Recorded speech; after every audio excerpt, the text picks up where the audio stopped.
जय मसीह। लूका रचित सुसमाचार 9 अध्याय 10 से लेकर 17 पद तक। आज का वचन का विषय है जहाँ यीशु है वहाँ उपाय है।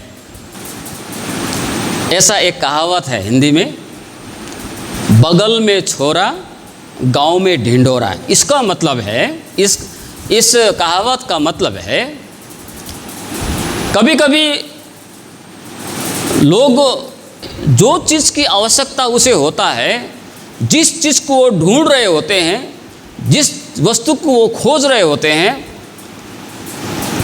उसके सामने में होता है। कभी कभी चश्मा इधर लगा के भूल जाता है ना, इधर लगा के दिन भर में पूरा खोजते। मैं कई बार ऐसा हुआ है ना, चश्मा इधर रखा है, पूरा घर में खोज रहा है, इधर खोज रहा है, उधर खोज रहा है, कहाँ चर्च में। कई बार ऐसा हुआ है, चर्च में आके खोजता है, इधर देखता है कहीं छूट गया। अंत में जब परेशान होकर ऐसा करता है, चश्मा इधर ही है ऊपर में, ऐसा होता है। वैसे ही है, कभी कभी जो हम कुछ जो चाहते हैं, जिसकी ज़रूरत हमें होता है, वो हमारे पास भी होता है, हमारे साथ में होता है, लेकिन हम लोग कहीं और खोज रहे होते हैं, उसको कहीं और ढूंढ रहे होते हैं, वो भी अपने तरीक़ा से। तो आज का जो बाइबल खंड है इसी पे प्रकाश डालती है। आज का जो बाइबल खंड, जब प्रभु यीशु ने चेलों को भेजा था प्रचार करने के लिए, जब प्रभु यीशु ने अपने 12 चेलों को परमेश्वर के राज्य की कथा सुनाने के लिए, परमेश्वर के राज्य की बातों को सुनाने के लिए जब भेजा था, तो ये 12 चेले, प्रभु यीशु के 12 चेले गांव में गए, समाज में गए, बस्तियों में गए, झुग्गी झोपड़ी में गए होंगे। तो वहाँ पे जाके उन्होंने जिस प्रकार प्रभु यीशु ने कहा, उसी प्रकार से उन्होंने काम को किया, प्रचार किया। और जब प्रचार किया तो चेले लोगों ने कभी सोचा नहीं था उस प्रकार का घटनाएं, उस प्रकार का अनुभव उसे मिला, उसे देखने को मिला।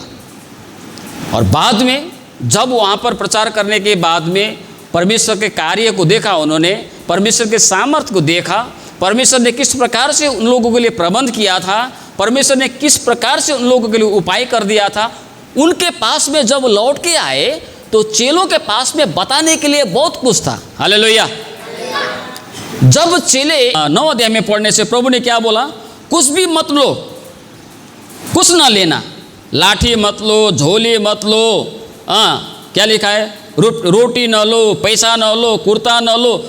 यहाँ पर कुछ ये लोग खाली हाथ चले गए थे, खाने के लिए भोजन नहीं है, झोली नहीं है, कुछ भी नहीं है, खाली हाथ चले गए थे।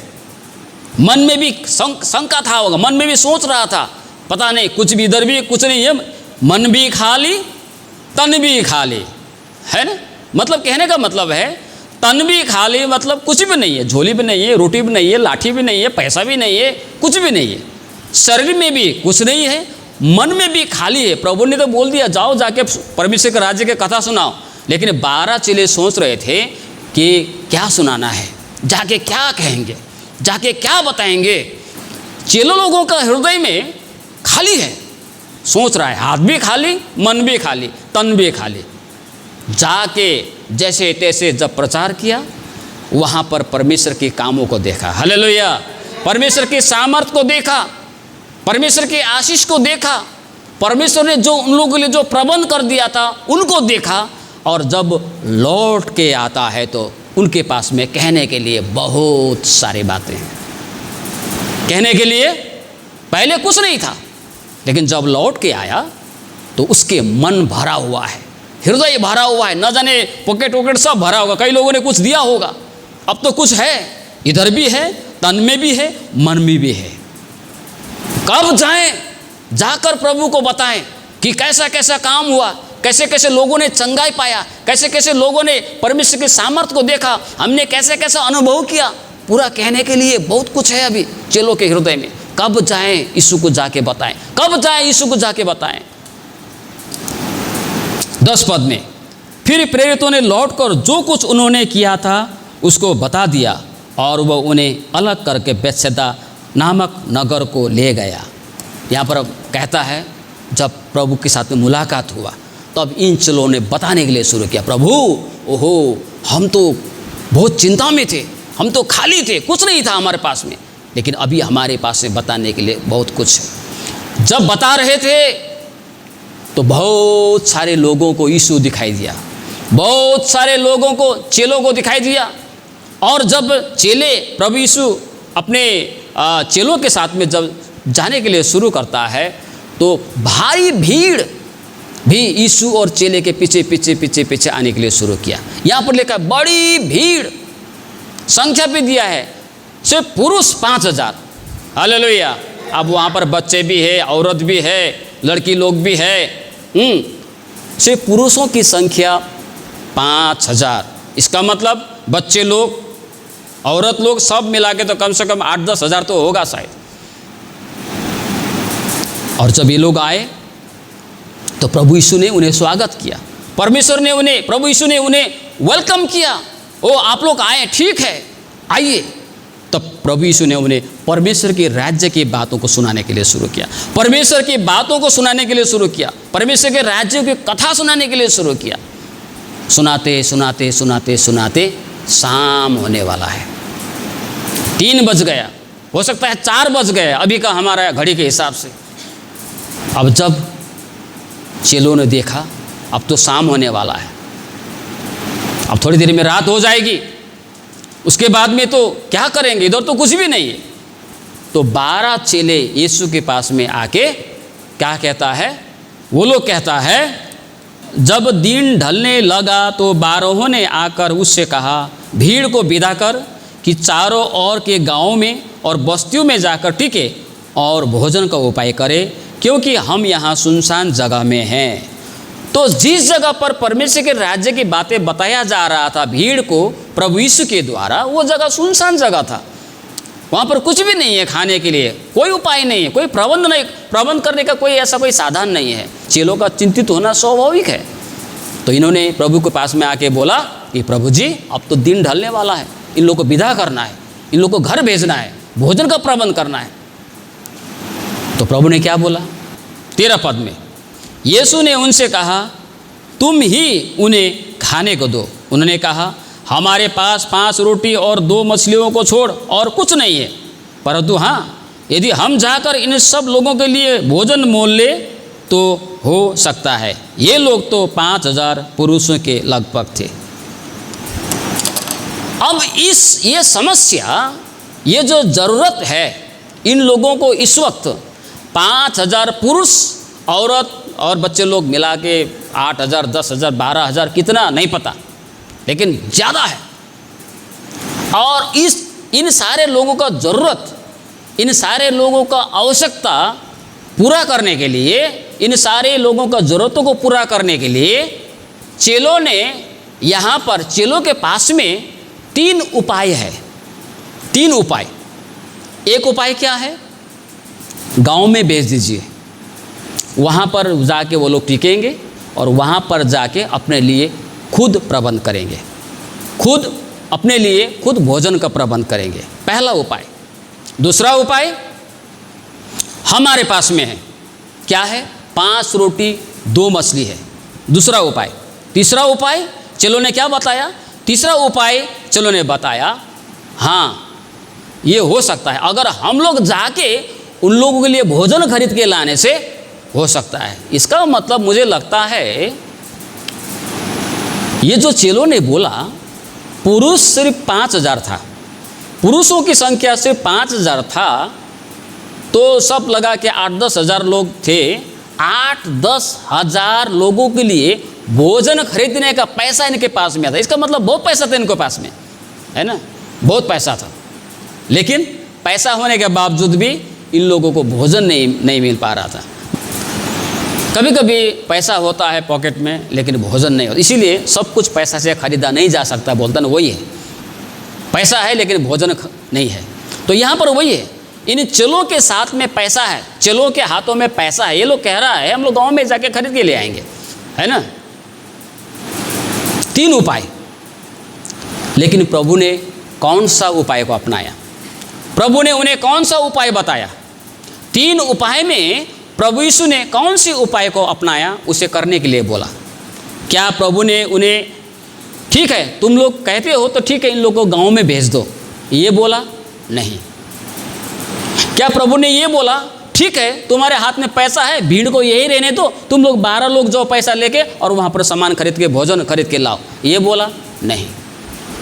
लेकिन 5 रोटी 2 मछली जो उसके साथ में था, उनके हाथ में था, उसी को प्रभु यीशु ने मांग लिया। हालेलुया।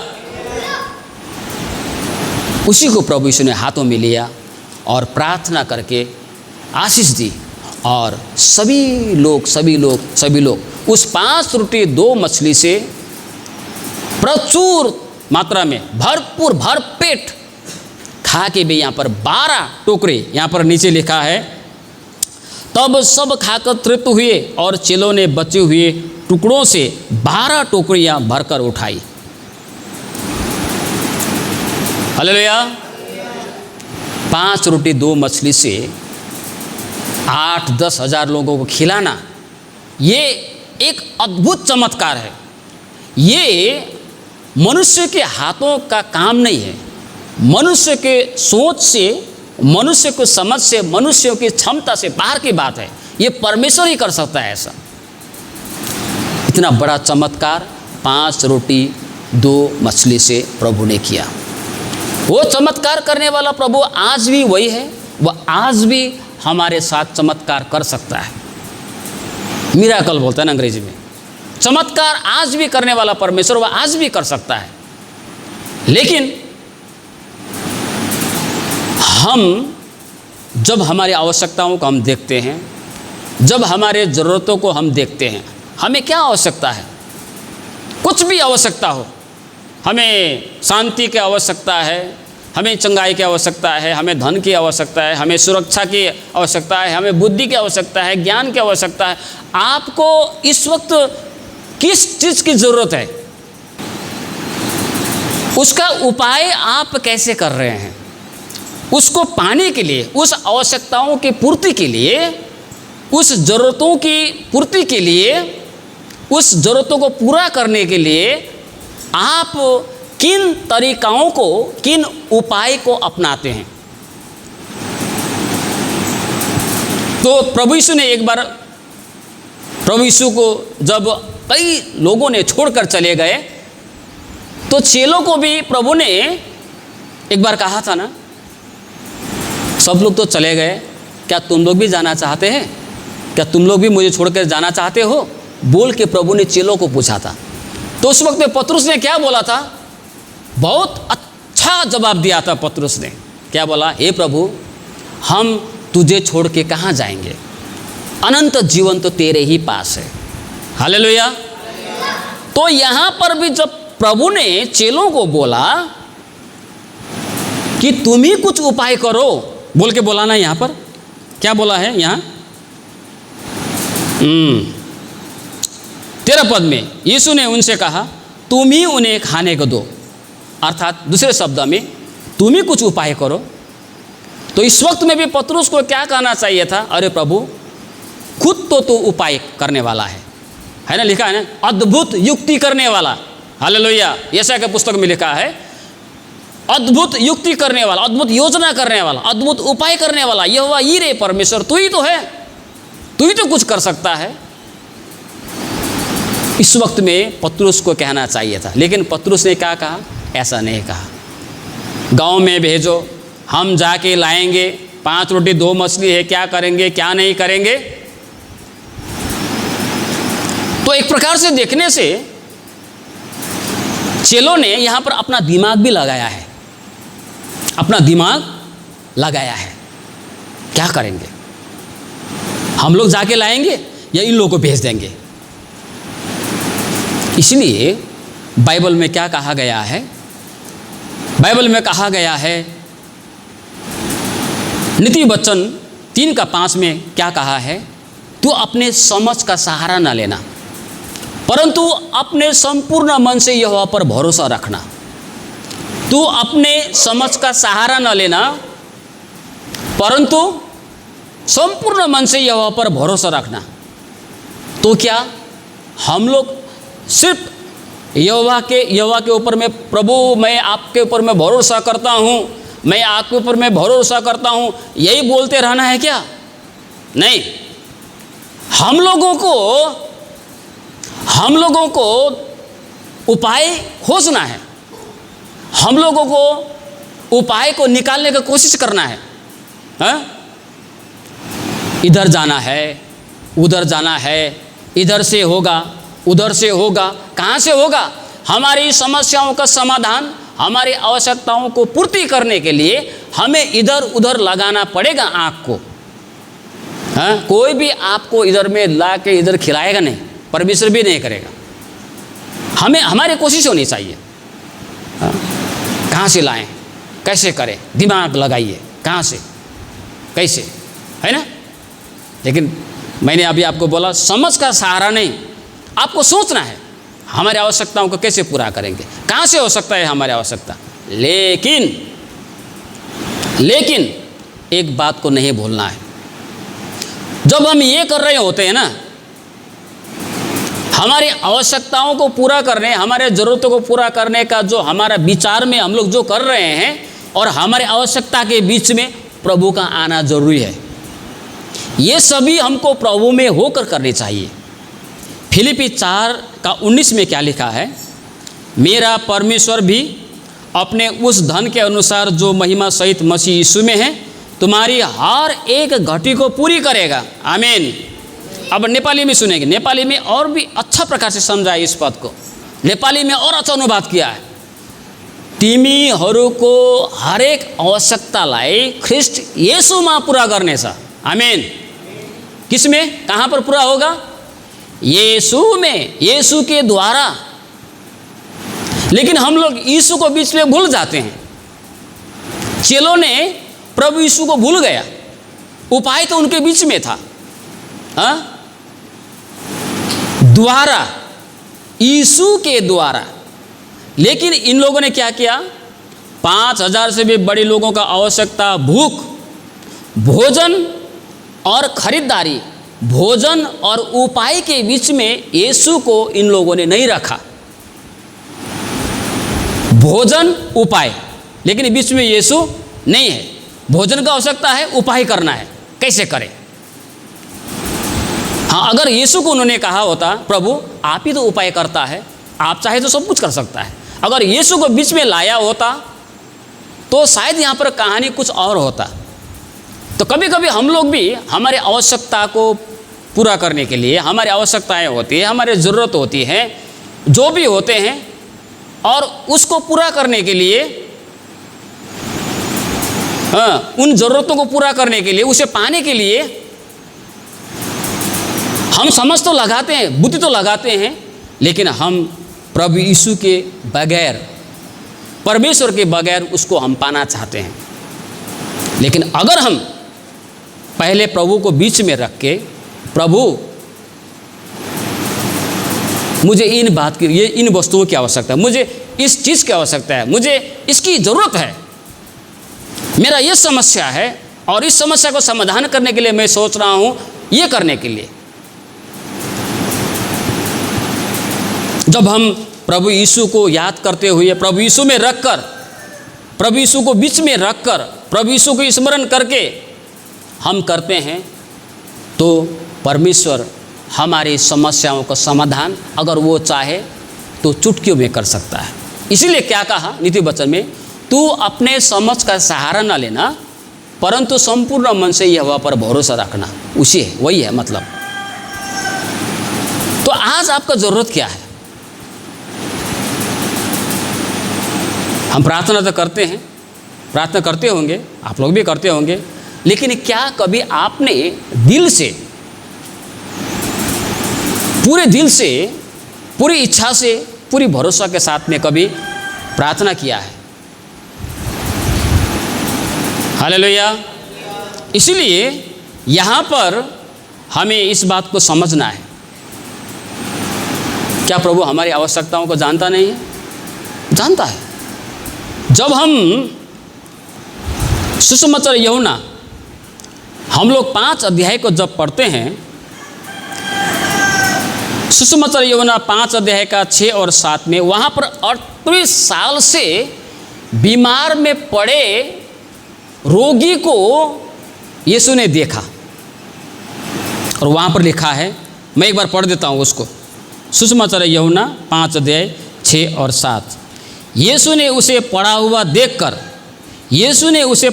देखकर और यह जानकर कि वह बहुत दिनों से इस दशा में पड़ा है, उससे पूछा, क्या तू चंगा होना चाहता है? प्रभु ने देखा और प्रभु को मालूम हुआ, प्रभु को पता चला कि ये बहुत दिन से बीमार में है। इसीलिए प्रभु ने पूछा, क्या तू चंगा होना चाहता है?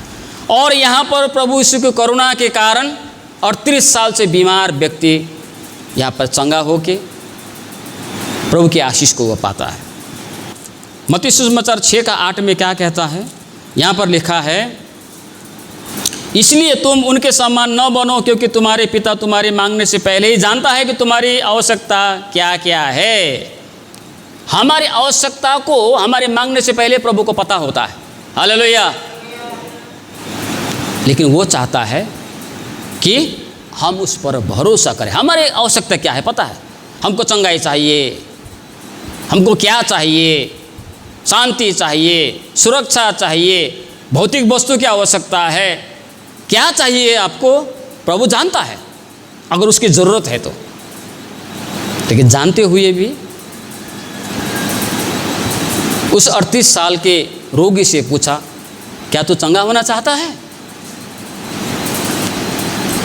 तो प्रभु आज भी वही हमसे प्रश्न करता है। तो हमारी आवश्यकता को हम कभी हम सीधा हमारे ज़रूरत और हमारे उपाय के पास में हम लोग पहुंच जाते हैं। ज़रूरत और उपाय के बीच में प्रभु यीशु का होना ज़रूरी है। प्रभु यीशु के ऊपर में हमारा भरोसा होना ज़रूरी है। प्रभु तो सब जानता है, लेकिन वो चाहता है कि हम उसके ऊपर में भरोसा करें, उस पर विश्वास रखें, पूरे दिल से, पूरे हृदय से प्रार्थना करें और उसको खोजें। यही तो चाहता है। आज हम लोगों ने यशायाह पुस्तक 40 अध्याय 27 से 31 तक पढ़ा। वहाँ पर कहता है, इज़राइल तू क्यों कहता है कि मुझे नहीं पता, मैं नहीं जानता? तू ऐसा क्यों कहता है? हाँ, हम लोग कभी कभी ऐसा कहते हैं। हम लोग कहते हैं, प्रभु तुझे क्या पता है? हम कहते हैं, प्रभु तुझे नहीं पता है, मुझे क्या ज़रूरत है? लेकिन प्रभु तो सब जानते हैं, प्रभु को सब पता है। लेकिन आवश्यकता है तो उसकी प्रतीक्षा करना, उसकी राह को देखना, उसका बाट जोड़ना, प्रभु को बीच में रख के। तब जो हम उपाय को ढूंढ रहे हैं ना, वो उपाय वास्तव में वही होता है। क्योंकि यीशु जहाँ है वहाँ उपाय है, जहाँ यीशु होता है वहाँ उपाय होता है। हालेलुया। इसलिए हमें परमेश्वर पर पूर्ण भरोसा रख के प्रभु से प्रार्थना करनी चाहिए। प्रभु, भले ही हमारा सोच, हमारा विचार दूसरी जगह पर है, लेकिन आप चाहे तो आप कर सकता है, क्योंकि आप उपाय करने वाला परमेश्वर है, आप प्रबंध करने वाला, आप यहोवा यीरे परमेश्वर है। ऐसा बोल के हमें प्रार्थना करनी चाहिए। सो परमेश्वर आज के छोटे से वचन में हम सभी को आशीष दे।